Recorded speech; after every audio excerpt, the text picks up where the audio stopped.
Halo semuanya, welcome back to Bosku Channel. Nah, video kali ini cukup spesial karena aku nggak bahas tentang game, jalan-jalan, atau arsitektur seperti biasanya. Tapi aku mau bahas tentang pengalaman aku lolos program perekrutan bersama FHCI BUMN 2019. Tapi sebelum itu, jangan lupa like, komen, dan subscribe ya. Oke, aku mau bahas sedikit tentang program perekrutan bersama BUMN atau yang di tahun 2002 ini namanya berubah jadi rekrutmen bersama BUMN. Jadi program ini adalah program kerjasama antara BUMN dan FHCI atau Forum Human Capital Indonesia untuk mencari dan mendapatkan serta mengembangkan kapabilitas putra-putri terbaik bangsa Indonesia melalui sistem perekrutan yang lebih terbuka dan memberikan peluang yang sama bagi semua kalangan yang mencakup umum, disabilitas, dan putra-putri kawasan Indonesia Timur.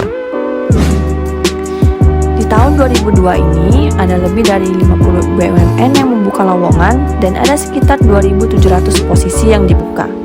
Sebenarnya, ini lebih sedikit ya dari tahun 2019 kemarin.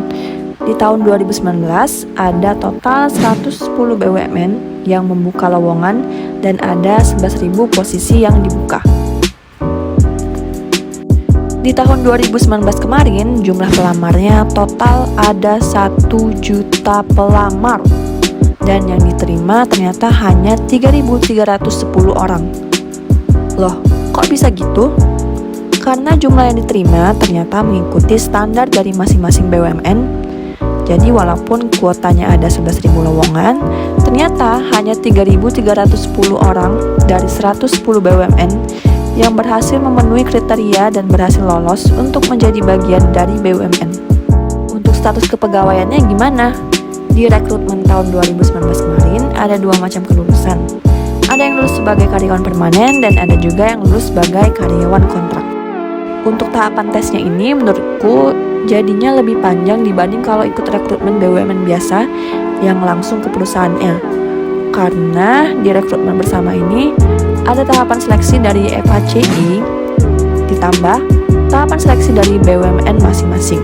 Jadi untuk total tahapan tesnya bergantung dengan BUMN yang kamu pilih. Berikut detail tahapannya berdasarkan pengalaman aku ya. Oke, jadi di tahapan awal ini adalah tahapan seleksi yang dilakukan oleh FHCI. Yang pertama ada seleksi berkas atau seleksi administrasi. Kemudian, kalau kamu lolos tahapan administrasi, kamu akan dapat email untuk mengikuti tes tata nilai BUMN. Lalu, jika kamu lolos tahapan nilai BUMN, kamu akan diundang untuk tes kemampuan dasar online. Tes kemampuan dasar ini terdiri dari tes English Ability dan tes psikotes. Buat yang udah lolos tahapan tes kemampuan dasar, selamat, kamu udah bisa memilih BUMN tujuan kamu.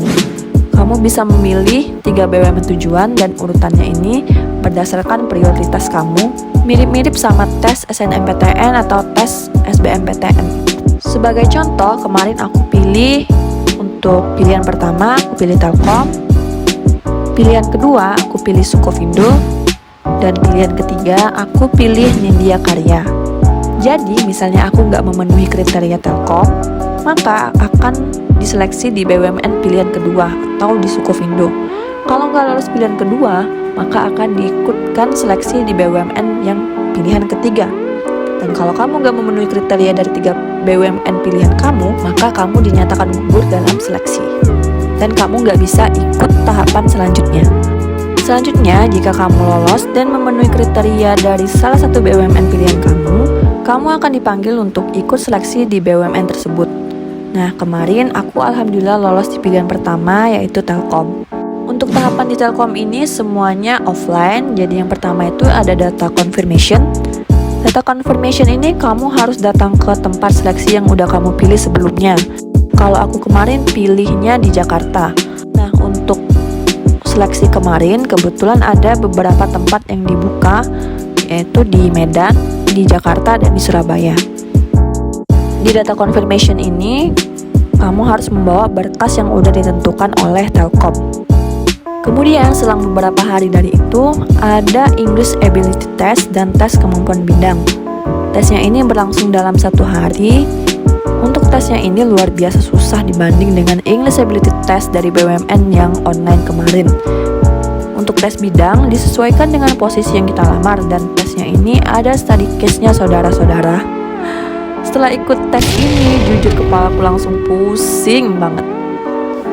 Kemudian jika kamu lolos English Ability Test dan tes kemampuan bidang, kamu akan diundang untuk tes interview dan medical check up. Namun sebelum itu, peserta diminta untuk membuat video yang isinya adalah menjawab beberapa pertanyaan dari Telkom kepada peserta. Nama tesnya ini adalah Telkom Dream Challenge. Isinya ini tentunya ajang pamer prestasi dan pengalaman peserta agar diterima oleh Telkom. Kemudian setelah submit video, aku balik lagi ke Jakarta untuk tes interview. Yang pertama ada tes interview bidang. Tes interview bidang ini dilakukan oleh Board of Director -1 atau setingkat Vice President kalau di Telkom. Lalu esok harinya aku mengikuti interview personal quality yang dilakukan oleh psikolog dan human capital di Telkom. Tahapan terakhir dari serangkaian panjang tes ini adalah medical check up. Medical check up-nya ini dilakukan di klinik yang sudah ditunjuk oleh Telkom. Jadi kita tinggal datang, kemudian nanti kita melakukan pengecekan kesehatan di sana. Selagi kamu gak punya penyakit yang berat, insya Allah kamu akan lolos di tes ini. Oke, setelah kamu mengikuti medical check up, maka tahapan selanjutnya adalah berdoa dan menunggu informasi kelulusan yang akan diinfokan oleh Telkom. Untuk tes kemarin, pengumumannya itu di tanggal 1 Agustus 2019 dan mulai onboardingnya itu di tanggal 1 September 2019. Di Telkom kemarin ada yang lulus sebagai karyawan permanen dan ada yang lulus sebagai karyawan kontrak. Alhamdulillah aku lolos sebagai karyawan permanen di Telkom. Tips lolos rekrutmen bersama dari aku adalah pertama, minta restu dan doa orang tua kamu. Karena jujur, pas tes ini aku gak sempat belajar sama sekali karena kebetulan aku udah kerja di salah satu BUMN dan load pekerjaannya pada saat tes itu luar biasa banyak. Tapi alhamdulillah berkat doa orang tua aku berhasil lolos. Yang penting niat awalnya baik, insya Allah dipermudah untuk usahanya. Jangan lupa belajar dan persiapkan diri kamu sebaik mungkin, baik dari berkas maupun improve kemampuan kamu. Oke, sekian video kali ini. Jika ada pertanyaan, silahkan tulis di kolom komentar ya. Insya Allah nanti akan aku jawab. Terima kasih. See you in the next video. Bye-bye.